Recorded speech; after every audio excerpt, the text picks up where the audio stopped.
Foliotek Presentation, working with communities. Communities are a great way to allow users to have a somewhat private environment to engage in and comment and review other community participants' work. So let me show you how this community environment works inside of Foliotek Presentation. If you have access to create communities, you'll have a Manage Communities area inside of your account. And you can see this account that has 2 communities already there. If you want to create another one, you click the Create a Community button. To view the portfolios that are in your community, you would click the View Community link. And to manage the portfolios, you click the Manage Community link. I'm going to go ahead and click that right now.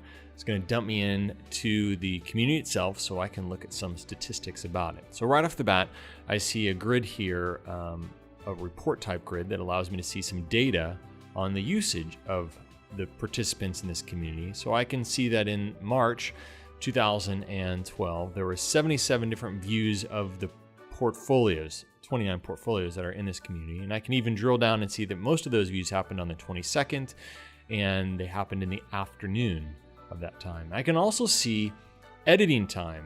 Are the users of my community actually editing their portfolios very often? And I can see a bulk of that is happening in April. If I wanted to, I could drill down just like I did before and view the statistics for editing portfolios for that month. I can see I have 29 total portfolios in this community with 111 participants. I've got a name for my community, a brief description for my community, and an invite code. The invite code allows me to share that with other Foliotek Presentation users so they can be participants in my community. If I don't share with them that way, I can type in their email into this box, change the subject line, maybe give it a message, and I can send out an email from Foliotek Presentation and invite other users to participate in this particular community. In addition to all of that, we have some reports that you can run on communities. So let me briefly run through each of these reports. A user listing report would generate a listing of all the users in your community.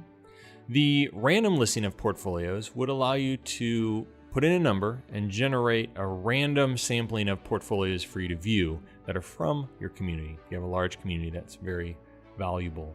Portfolio History Report lets me look at any individual's portfolio for any given date. So if I have a user that I want to see what their portfolio looked like on the 8th of May, maybe John Doe, I can generate this and I will see what John Doe's portfolio looked like on the 8th of May.